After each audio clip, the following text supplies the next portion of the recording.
As a continuation video from my Audacity 365 series where I went over my board game and card games, I have a few of them here behind me that I did kind of rapid fire showing you a few of them. I really want to showcase and highlight one of my games that I find to be super fun, that I love to play all the time, at least with other friends, and I play here at the house too. This one is The Binding of Isaac 4 Souls. This one is a really fun game. To preface this, it was a flash game, or still is a flash game online. Your mother goes through religious psychosis and she's trying to murder you. And then you somehow find a hidden door in your room.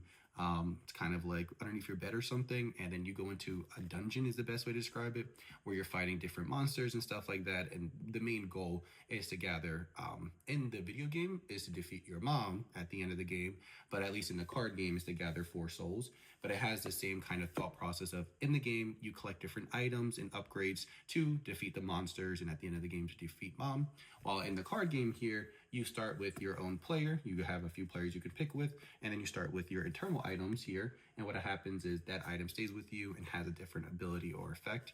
So this is a really fun game. I definitely want to showcase what's called the Big Boy Box that I got from them, because I've bought, I believe, I've brought in every expansion pack for this so far that's been out to date and up until 2026. So here's the Big Boy Box. The expansions is a Big Boy Box here, and this is it. It's like a treasure trove, a box. That's what I would say here. It has different decals on here. On the front, it says like push start, and then we lived here. This was kind of imagery in the online game too that you would see in his room, which was Isaac. So that's it. And then this is what it looks like. This is a lost soul, at least a lost soul card in the game itself. So you, again, if you collect 4 souls, you win the game itself. To start off the game, you of course will start with your character card. So this is Isaac, one of his forms. And then this is his eternal item. So this is what you use to start the game off first. Something else called loot cards. The loot cards will help you. They have different passive or active abilities. And then the money helps you buy what they're called shop items. So these are like the gold cards you can use and purchase through the game. I believe it's.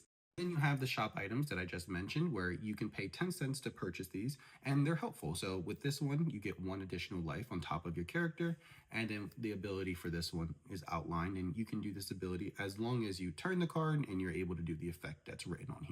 Lastly, you have the monsters. So a lot of the monsters, again, are going to be named after like the 7 deadly sins and stuff like that, that are mostly in biblical texts and whatnot. So what happens here is with each monster themselves, they have their own abilities and their own, fighting. So the heart, they have 3 lives. You have to roll 3 or better, and they have 1 sword. Then they have their own text, and then at the bottom you can see that if you kill this monster, you get that many cents, and then you get that soul card here. If you collect 4 soul cards, that's how you win.